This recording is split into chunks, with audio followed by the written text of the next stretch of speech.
Dear students, हम लोग भारत की नदियाँ का अध्ययन कर रहे थे पूर्व के क्लास में।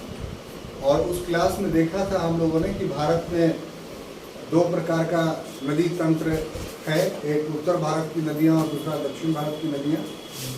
उत्तर भारत की नदियाँ सदाबहानी है और दक्षिण भारत की नदियाँ मौसमी या बरसाती थी। उत्तर भारत की नदियाँ भी तीन नदी तंत्रों में बटा हुआ था।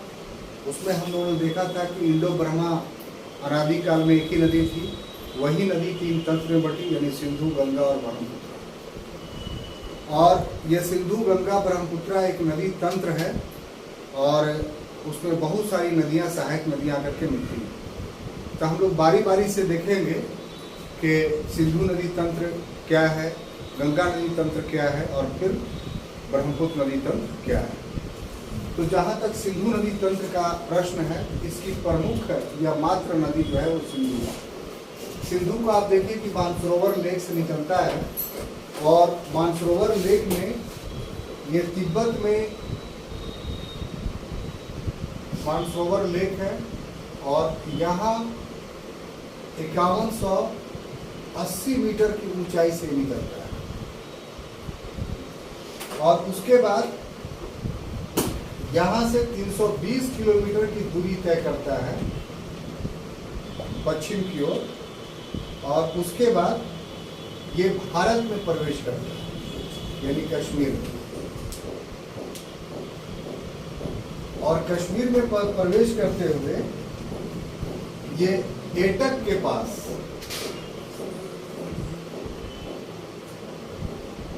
ये मैदानी भागों में उतरता है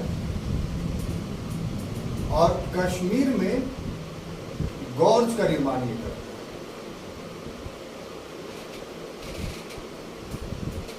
और उसके बाद मिथनकोट के पास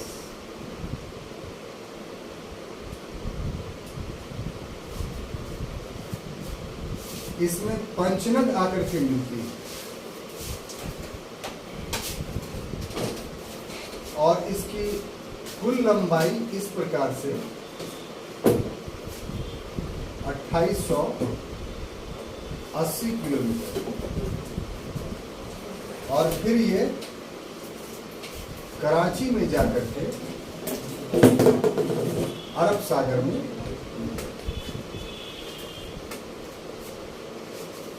तो जो इंडो ब्रह्मा नदी थी उसमें जो सिंधु नदी तंत्र है वो मानसरोवर, तिब्बत में जो मानसरोवर लेक से यहाँ पर निकलती है और पश्चिम की ओर बह करके फिर उत्तर की ओर होती है। तो ये जो डिस्टेंस है इसका मानसरोवर लेक से भारतीय भूभाग तक वो 320 किलोमीटर, ठीक है। अब भारतीय भाग में जब यह है तो कराकोरम श्रेणी को ये अनेकों जगहों पर काटती है और इस क्रम में गॉर्ज का निर्माण करती है। गॉर्ज आप समझते हैं कि कैसी स्थलाकृति है। और फिर वो भारत से बाहर निकल करके पाकिस्तान के क्षेत्र में भी पर्वतीय क्षेत्रों पर ही क्रॉस करती है, क्योंकि पाकिस्तान का जो ऊपरी भाग है वो भी पर्वतीय भाग है। कहाँ तो पाकिस्तान में एटक एक जगह है, वहां पर ये पर्वत से मैदान में उतरती है।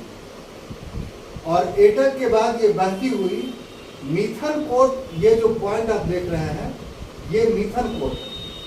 तो मिथनकोट के पास पंचनद आकर के मिलती है। पंचनद माने 5 नदियां एक साथ, ठीक है। वो बाद में हम लोग देखेंगे 5 नदियां कौन कौन कहाँ कहाँ पर मिली हैं। तो 5 नदियों में पंचनद में झेलम, चिनाव, उसके बाद रावी, उसके बाद व्यास और उसके बाद सतलज। ये 5 नदियां हैं। इसमें रावी हमने नहीं दिया है,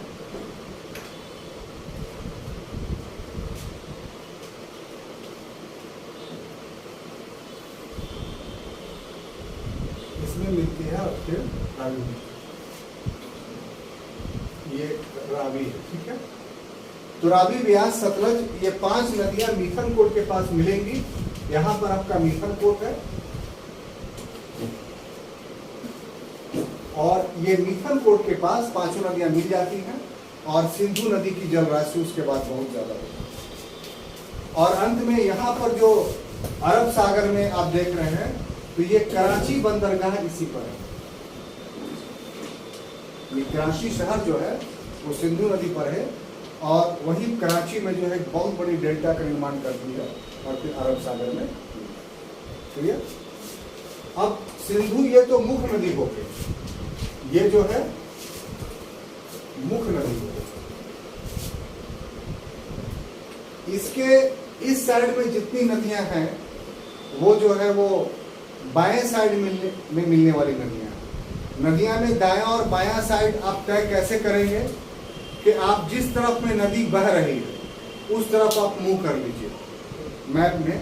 तो नदी का डायरेक्शन इस तरफ से है, तो आप इधर मुंह करेंगे तो आपका दाहिना हाथ इस साइड में आएगा और बायां हाथ इस साइड में आएगा। तो बाएं साइड में ये नदियां मिलती हैं, दाहिने साइड में काबुल आकर के मिलती हैं और उसकी कुछ सहायक नदियां। तो असल इंपॉर्टेंस आपके लिए बाएं साइड वाली नदियां हैं। तो उसमें है झेलम, चिनाव, रावी, ब्यास और सतलज। तो ये इसकी 5 सहायक नदियां हैं जिसको संयुक्त रूप से हम लोग पंचनद के नाम से जानते हैं। ठीक है? तो अब जहां तक सहायक नदियां का है तो उसमें सबसे पहला नाम आता है झेलम।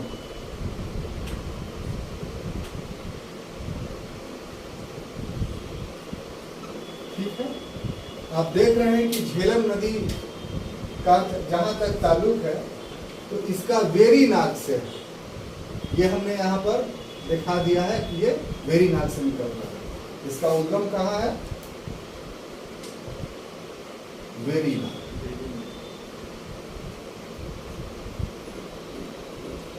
और वेरीनाग है कहाँ? कश्मीर में।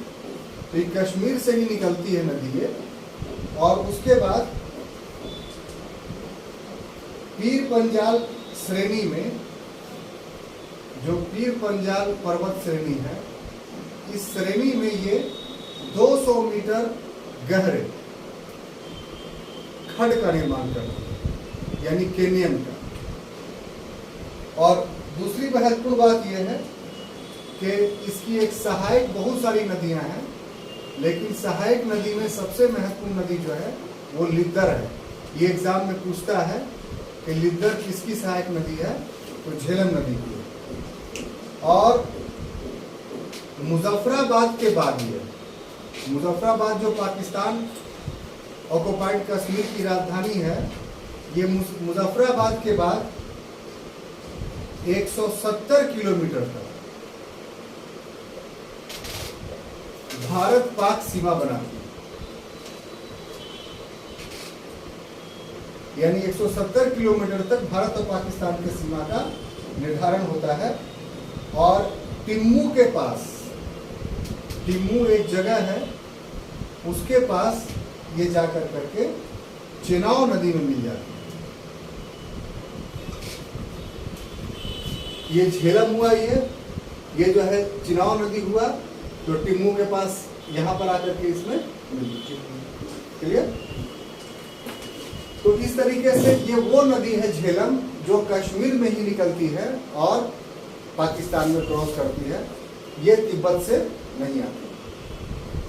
तो इसमें भी ऑब्जेक्टिव क्वेश्चन आपको आता है कि कश्मीर से निकलने वाली एकमात्र नदी कौन है? तो वो झेलम है, जो वेरीनाग झील से निकलती है। ठीक है? उसके बाद अगला जो नदी तंत्र है इसमें झेलम के बाद, वो है चिनाव।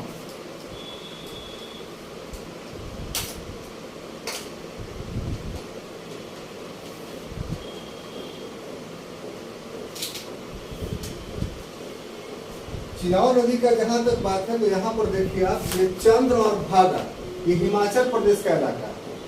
ठीक है?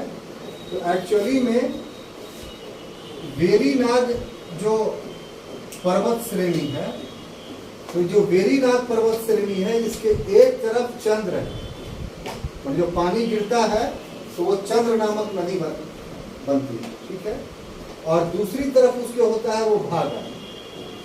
तो ये दोनों नदियां आपस में फिर मिल करके चिनाव बन जाती है। और ये कहाँ बनती है? तो हिमाचल प्रदेश में बनती है। इनका उद्गम कहाँ है? हिमाचल प्रदेश। यही सब सूक्ष्मता से समझते हुए चले। हिमाचल प्रदेश ये इलाका हुआ, ये वाला जो आप देख रहे हैं, यहां पर से ये नदी निकल रही है। कौन? चिनाब। अब देखिए आगे जो इसका ये है कि भारत में बड़ा लापचा के पास, बड़ा लापचा एक दर्रा है, तो ये बड़ा लापचा दर्रे से ये कश्मीर में प्रवेश करती है।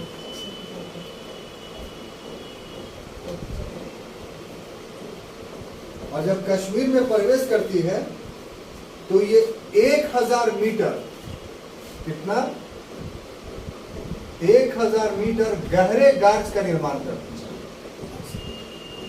क्योंकि पर्वत को काटेगी तो फिर गॉर्ज बनेगा ही। तो इसका गॉर्ज जो है, सबसे गहरा गॉर्ज जो है सतलज का है, इतना याद रखिए। लेकिन बाकी जितनी नदियां हैं सब गॉर्ज का निर्माण कर रही। तो 1000 मीटर गहरे गॉर्ज का निर्माण करती है ये। और उसके बाद ये नदी जो है वो रावी में जाकर करके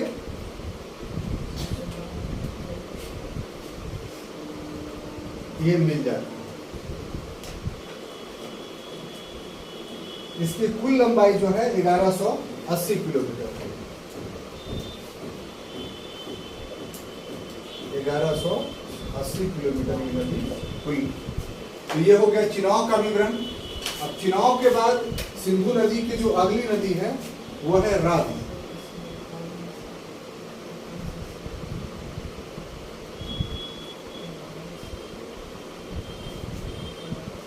तो रावी का जहां तक है प्रश्न, तो ये रोहतांग दर्रे से उसका उद्गम है।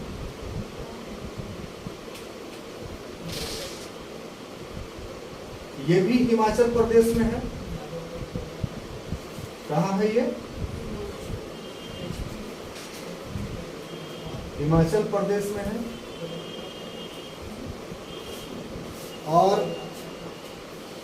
इसकी कुल लंबाई जो है और इसका मिलन बिंदु जो है वो चिनाब नदी है। चिनाब नदी में जाकर के ये मिल जाती है। और इसकी कुल लंबाई जो है वो 725 किलोमीटर है।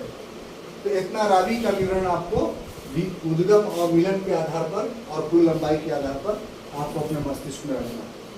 रावी के बाद अंतिम जो एक नदी है जो बहुत छोटी है वो है व्यास।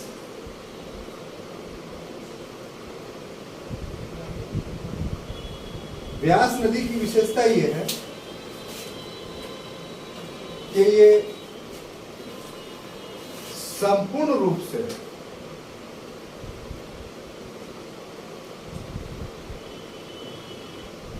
भारत से निकलती है, भारत में निकलती है और भारत में ही इसका समापन हो जाता है। एकमात्र ऐसी नदी है।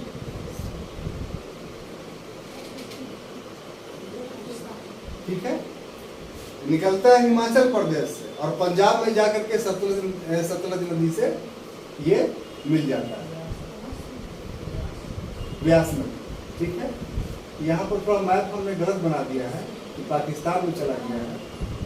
ये आपको आप ऐसे कर करके यहाँ पर इसको ये लीजिए, ये व्यास को आप खत्म करिए। तो यहाँ पर जो है वो 900 मीटर गहरा गार्ज बनाती है ये।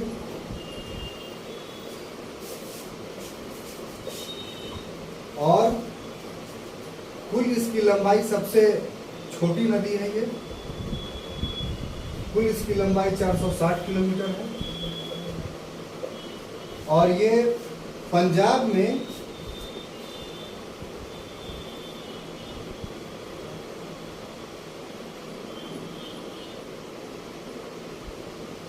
एक जगह है हरी का बैराज। हरी का बैराज, ये हरी के बैराज में जाकर के सतलज नदी से ठीक है। और यहीं पर भाखड़ा नांगल बांध बनाया गया है, जहां पर व्यास नदी और सतलज नदी आपस में मिलती है, वहीं पर भाखड़ा नांगल बांध जो है वो बनाया गया। अब अंतिम नदी जो है इसका वो है सतलज नदी।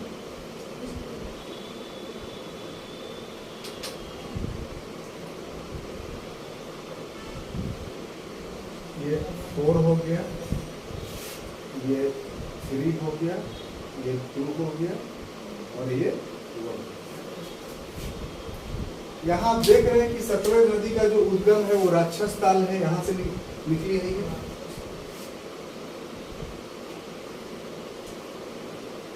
उद्गम कहाँ है? राक्षस ताल। इसके बारे में जानिए आप कि ये सभी नदियों में सबसे बड़े गॉर्ज का निर्माण करती है, सबसे बड़े गॉर्ज का निर्माण करती है। ये कहा जाता है कि ग्रैंड कैनियन के समान है। जैसे अमेरिका में विश्व का सबसे बड़ा कैनियन कौन है? Grand canyon.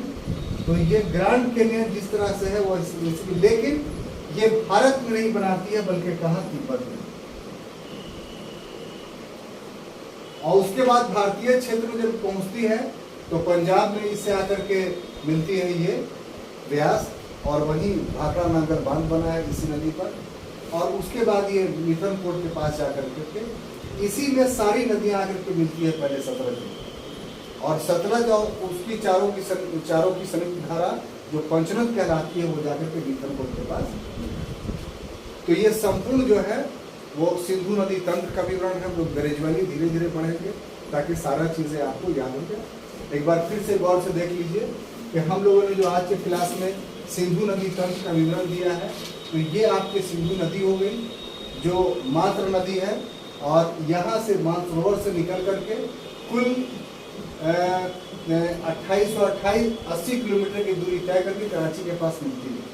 यहाँ पर एक प्रश्न उठता है कि सिंधु की माने भारत में भारतीय नदी तंत्र की जो उत्तर भारत की नदियां हैं, उन नदी तंत्र में सबसे लंबी नदी कौन है? तो अगर ऐसे प्रश्न आएगा तो उसमें सिंधु हो जाएगा, लेकिन भारतीय क्षेत्र में बहने वाली नदी कौन है? तो वो गंगा हो गई। क्योंकि ये लंबी है लेकिन इसका 320 किलोमीटर यहाँ है, बाकी सब पाकिस्तान में, तो भारतीय क्षेत्र में उस तुलना में कम है। लेकिन नदी के मामले में ये सारे नदियों में सबसे ज्यादा लंबी है, जो उत्तर भारत की नदियां हम लोग कहते हैं। तो यहाँ पर एक कंफ्यूजन है जो क्रिएट हुआ। अब इसी नदी की सहायक है झेलम, चिनाव, रावी, ब्यास और सतलज, जिसके बारे में पूरा विवरण हम लोगों ने देख लिया। कल के क्लास में हम लोग इसके बाद गंगा और ब्रह्मपुत्रा का देखेंगे, और एक क्लास और होगा जिसमें दक्षिण भारत की नदियां का हम लोग अध्ययन करेंगे। तब तक के लिए